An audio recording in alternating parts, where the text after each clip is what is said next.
நடிகையும் பாடகியுமான ஸ்வாகதா கிருஷ்ணன் பிரபல இசையமைப்பாளர்கிட்ட அவங்க பணிபுரியும் பொழுது செக்ஷுவலா தன்னை அவரு ரொம்ப ஹராஸ் பண்ணதாகவும் பல கஷ்டங்களுக்கு ஆளாகி அவங்க இந்த ஃபீல்டை விட்டு வெளியே போயிட்டு தான் சொல்லியிருக்காங்க. இல்ல அது ஒரு பெரிய டிபேட்டாவே போகுது. இந்த இசையமைப்பாளரா அந்த இசையமைப்பாளரா உச்சத்தை தொட்டவரா அந்த அவார்டு வாங்கினவரா அப்படின்னு நிறைய சோசியல் மீடியாவில் அது வந்து ஒரு டிபேட்டுக்கு அவரு இதுக்காக விஷயத்தை கொளுத்தி போட்டு போயிருக்காங்க. இப்போ அவங்க வந்து கொளுத்தி போட்டிருக்கிறாங்க இந்த மாதிரி நடந்திருக்குன்னு. அவங்க சொன்னது இவ்வளோ டிலேங்கிறது நமக்கு ஒரு பெரிய சந்தேகத்தை கிடைக்கும். இத்தனை ஆண்டுகள் டிலே, அதுக்கு பிறகு அவங்க சொல்றாங்க நாங்கள் வந்து அந்த இடத்துல எல்லாம் வந்து இதை வச்சு எடுத்துட்டேன் அவங்க அப்படின்னு நிறைய விஷயங்கள் சொல்றாங்க. அதெல்லாம் ரொம்ப மிகைப்படுத்தப்பட்ட ஒரு சினிமாட்டிக்கான விஷயமாக இருக்கு. சோசியல் மீடியாவில் உட்காந்து பேசுறதுக்கு கம்ப்ளைண்டா கொடுங்கன்றேன். அப்படின்னா உள்நோக்கம் உங்களுக்கு நியாயம் கிடைக்கணுமா இல்ல கண்டென்ட் கிடைக்கணுமா? ஒரு யூடியூப்ல உட்காந்து பேட்டியை கொடுத்து வியூஸ் ஏற்றி அது எல்லாரும் அதை பத்தி விவாதிச்சு என்ன நோக்கம் உங்களுக்கு? இது ரொம்ப நாள் மனசுல வச்சுட்டு இருந்திருக்கலாம். திடீர்னு ஒரு பேட்டியில ஒரு எமோஷனலா அப்படி பேசுறது தானே. இல்ல அவங்க அந்த பேட்டி முழுவதும் அதானே பேசுறாங்க.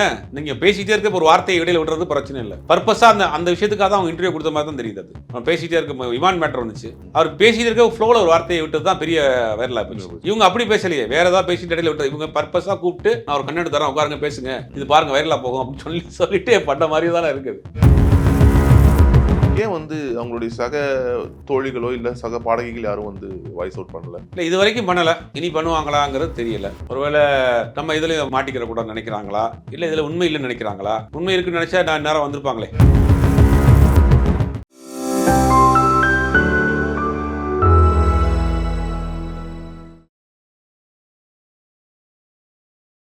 ப்ரோக் நேயர்கள் வணக்கம். இன்றைய சிறப்பு நேர்காணலில் நம்முடன் இணைந்திருப்பவர் மூத்த பத்திரிகையாளர் திரு சுபேர் அவர்கள். வணக்கம் சார். வணக்கம்.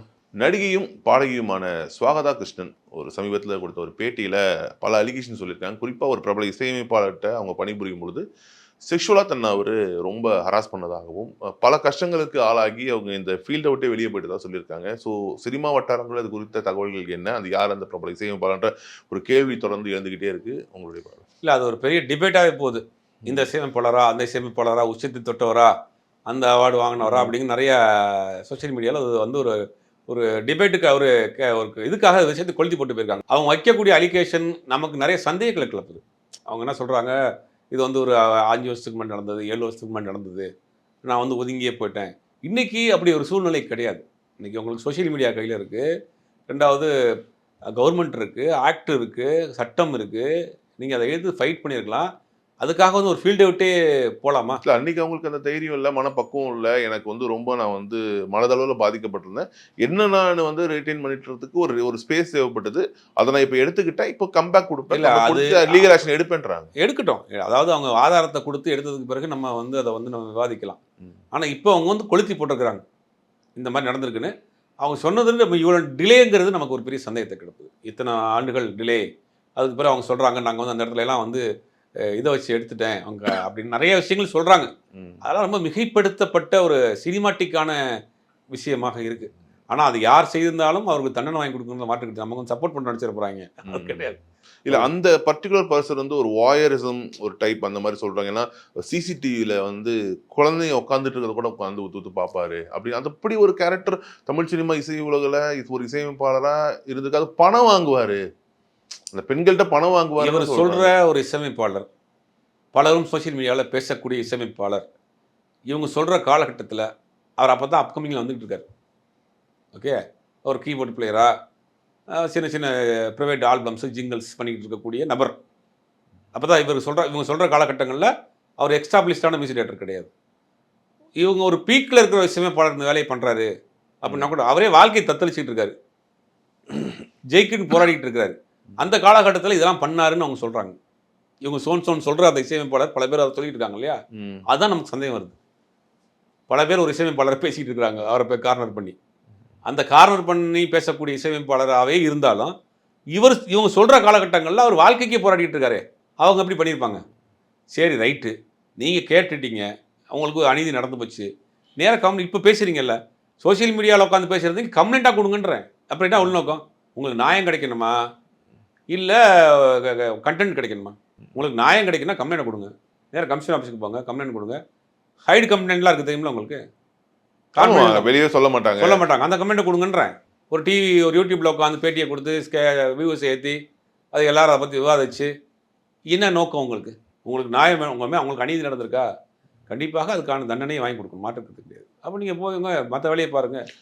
ஆக்சுவலி இவங்க பின்னணி என்ன? இவங்களுடைய சினிமா வருகை என்ன? இவங்க யாருடைய தங்கை மாயா கிருஷ்ணன். அவங்க பிக் பாஸ் மூலியமா ஃபேமஸ் ஆனாங்க. ஸோ இந்த குடும்ப பின்னணி என்ன? இவங்க எத்தனை படங்கள்லாம் பண்ணியிருக்காங்கன்றது ஒரு பெரிய இன்னைக்கு தான் அவங்க சுவாகத்தாலே தெரிய வருது. நிறைய சில சில பாடல்கள் பாடியிருக்கிறாங்க, பாடியிருக்காங்க, சின்ன சின்ன சின்ன ரோல் கூட நடிச்சிருக்காங்க போல். அதுக்கப்புறம் கொஞ்ச நாள் அவங்க ஃபீல்டில் இல்லை. அப்புறம் பிக் பாஸ் அப்போ தான் இவங்க சிஸ்டர்னு அவங்க இன்ட்ரடியூஸ் பண்ணுறாங்க. அதுக்கு பிறகு அவங்கள தெரிய ஆரம்பிக்குது. ஒரு பெரிய எக்ஸ்டாப்ளிஷ்டான சிங்கரும் இல்லை, இப்போ சில பாடல்கள் பாடியிருக்காங்க. அதுக்கு பிறகு தான் தெரியும். வேறு ஒன்றும் பெரிய பேக்ரவுண்ட்லாம் இல்லை. அவங்க ஒரு சிங்கராக இருந்திருக்காங்க, சின்ன சின்ன ரோல் பண்ணியிருக்காங்க, அவ்வளோதான். மாயாவோட சிஸ்டர், அவ்வளோதான். இப்போ இடையில கொஞ்ச நாள் வெளிநாட்டிலேயே அங்கே இருந்திருக்கதா சொல்கிறாங்க. அப்புறம் திருப்பி வந்துட்டான்றாங்க. அப்புறம் அவங்க தான் நிறைய அலிகேஷன் சொல்கிறாங்க. என்ன இப்போ வந்து திருப்பி ஒரு அட்டென்ஷன் கிரியேட் பண்ணுறதுக்காக பண்ணுறாங்களா, ஒரு பப்ளிசிட்டிக்காக பண்ணுறாங்களா அப்படிங்கிறதும் ஒரு சந்தேகம் நிறையா இருக்குது. இப்போ தமிழ் சினிமா இண்டஸ்ட்ரிக்குள்ளே இது ஒரு டாக்காக மாறி இருக்கு இல்லையா? இது குறிப்பிட்டு அந்த இசையமைப்பாளருக்கு தெரிய வந்திருக்கும். அவங்க தரப்பில் ஏதாவது இதுக்கு ரிட்டாலியேட் பண்ணுறதுக்கான விஷயங்கள் எதாவது நடந்திருக்கா? இல்லை பேர் சொல்லலை. இல்லை அவங்க தரப்புல இருந்து நடந்திருக்குமா என்னங்கிறது நமக்கு இது வரைக்கும் உறுதியாக தெரியல. நடந்திருக்குன்னு வெளியே தெரிஞ்சிச்சுன்னா அதுக்கு பேர் டீலிங்கே கிடையாது. எனக்கு என்ன சந்தேகம் அப்படின்னா, இவங்க ஏதோ ஒரு உள்நோக்கத்தோடு பண்ணுறாங்களான்னு தோணுது. அவரை உண்மையிலேயே பழி வாங்கணும் அப்படின்னா நீங்கள் நேராக கம்ப்ளைண்ட் கொடுத்துட்டு போயிடலாம். மகளிர் ஆணையம் இருக்குது, காவல்துறை இருக்குது, ஏதாவது ஒரு வகையில் உங்களுக்கு கம்ப்ளைண்ட் கொடுத்துட்டு இங்கே அவர் மேல் நடவடிக்கை எடுக்கலாம். இல்லை உங்களுடைய மியூசிஷியன் யூனியன் இருக்குது, குறைஞ்சபட்சம் நீங்கள் வெளியில் போக வேண்டாம், உங்கள் உங்கள் இண்டஸ்ட்ரிக்குள்ளேயே முடிச்சுக்கலாம்னா மியூசிஷியன் யூனியன் இருக்குது, அதுக்கு கொடுக்கலாம். அதெல்லாம் விட்டுட்டு வந்து இவங்க வந்து சோஷியல் மீடியாவில் உட்காந்து இன்டர்வியூ கொடுக்குறாங்கிறது அவரை டேமேஜ் பண்ணுறதுக்கா? இவங்க சொல்கிற ஒரு மியூசிக் டைரக்டர் சொல்கிற காலகட்டத்தில் தன் வாழ்க்கையை நிலைநிறுத்திக் கொள்வதற்கு போராடிக்கிட்டு இருக்காரு. இன்றைக்கி அவர் வளர்ந்து வந்துட்டு இருக்கார், மிகப்பெரிய படங்களுக்கெல்லாம் ஒர்க் பண்ணிகிட்டு இருக்கிறாரு. அப்போ இவரை வளர்ச்சி பிடிக்காமல் பண்ணுறாங்களா? இவர் காலி பண்ணணும்னு பண்ணுறாங்களா? இத்தனை கேள்வி இருக்குல்ல. முதல் கேள்வி, உங்களுக்கு உண்மையில் நியாயம் கிடைக்கணும்னா கம்ப்ளைண்ட் கொடுத்துருக்கணும். இது ரொம்ப நாளாக மனசில் வச்சுட்டு இருந்திருக்கலாம். திடீர்னு ஒரு பேட்டியில் ஒரு எமோஷனலாக அப்படி பேசுறது தானே. இல்லை அவங்க அந்த பேட்டி முழுவதும் தானே பேசுகிறாங்க. நீங்கள் பேசிக்கிட்டே இருக்க ஒரு வார்த்தையை இடையில விடுறது பிரச்சனை இல்லை. பர்பஸாக அந்த விஷயத்துக்காக தான் அவங்க இன்டர்வியூ கொடுத்த மாதிரி தான் தெரியுது. அது அவன் பேசிகிட்டே இருக்க இமான் மேட்டர் வந்துச்சு, அவர் பேசிகிட்டு இருக்க ஃப்ளோவில் ஒரு வார்த்தையை விட்டது தான் பெரிய வைரலாக போச்சு. இவங்க அப்படி பேசலையே, வேறு ஏதாவது பேசிட்டு இடையில விட்டது. இவங்க பர்பஸாக கூப்பிட்டு நான் ஒரு கண்டென்ட் தரேன், உட்காருங்க பேசுங்க, இது பாருங்கள் வைரலாக போகும் அப்படின்னு சொல்லிட்டே பண்ண மாதிரி தானே இருக்குது. அப்போ இது நோக்கம் என்னங்கிறத அவங்க தான் தெரியப்படுத்தணும். உங்களுடைய நோக்கம் அவர் தண்டிக்கப்படணுமா? உங்களுக்கு அநீதி நடந்திருக்கா? கண்டிப்பாக தண்டிக்கப்படணும், அவர் தண்டனை வாங்கி கொடுக்கணும். ஆனால் நீங்கள் அதை எக்ஸ்போஸ் பண்ணுங்கள். ஏன் பயப்படுறீங்க? எக்ஸ்போஸ் பண்ணாட்டி கூட பரவாயில்ல, நீங்கள் உங்கள் தரப்புலேயே கூப்பிட்டு உங்கள் மியூசிஷியன் யூனியனாக இருக்கட்டும், மற்ற விஷயங்களில் கூட நீங்கள் பேசலாமே. இது நிறைய சந்தேகம் என்ன இருக்குன்னா, நீங்கள் ஏன் வந்து இவ்வளோ நாள் பேசலை, கம்ப்ளைண்ட் கொடுக்கல அப்படிங்கிறது சந்தேகம். ஸோ இது அடுத்த கட்டமாக என்னவா இருக்கும்னு நினைக்கிறீங்க? போலீஸ் கம்ப்ளைண்ட் கொடுத்தா 4 நாளைக்கு அப்படியே பேசிட்டு விட்டுருவாங்க. ஆக்சுவலாக அவங்க கம்ப்ளைண்ட் கொடுத்தா தான் இது உண்மையாக பொய்யாங்கிறது நமக்கு தெரியும். இவங்களுக்கு எவிடன்ஸ் இருக்கா, இல்லை இவங்களே வந்து நேரடியாக நானே சாட்சி அப்படின்னு இவங்களே சாட்சியாக வந்து கம்ப்ளைண்ட் கொடுக்குறாங்களா அப்படின்னு கொடுத்தா தான் இவங்க சொன்ன அலிகேஷன் உண்மையா இல்லையாங்கிறது நமக்கு தெரியும். இவங்களுடைய சக இப்படி ஒரு வேளை அவங்க சொல்கிறது வந்து இந்தளவுக்கு ரீச் ஆகிருக்கிற பட்சத்தில் ஏன் வந்து அவங்களுடைய சக தோழிகளோ இல்லை சக பாடகிகள் யாரும் வந்து வாய்ஸ் அவுட் பண்ணலை? இல்லை இது வரைக்கும் பண்ணலை, இனி பண்ணுவாங்களாங்கிறது தெரியலை. ஒருவேளை நம்ம இதில் மாட்டிக்கிற கூட நினைக்கிறாங்களா, இல்லை இதில் உண்மை இல்லைன்னு நினைக்கிறாங்களா? உண்மை இருக்குன்னு நினச்சா நான் நேரம் வந்திருப்பாங்களே. அப்போ இவங்க வேறு ஏதாவது பப்ளிசிட்டி பண்ணுறாங்கன்னு நினைக்கிறாங்களா? இல்லை நம்ம எதுக்கு இண்டஸ்ட்ரிக்குள்ளே இருக்கிறோம், தேவையில்லாமல் அந்த மியூசிக் டைரக்டர் பாய்ச்சிக்கிறோம் நினைக்கிறாங்களா? அப்படி இருந்தாலும் இப்போ க்ளோஸாக 4 பேர் இருப்பாங்கல்ல, ஒருத்தவங்க கூட இது வரைக்கும் பேசலை. வெயிட் பண்ணி பார்ப்போம். ஒரு கொளுத்தி போட்டு விட்டுருக்குறாங்க, நாங்கள் அங்கே பற்றிக்கிட்டு எரியுது. மிக்க நன்றி சார். நன்றி.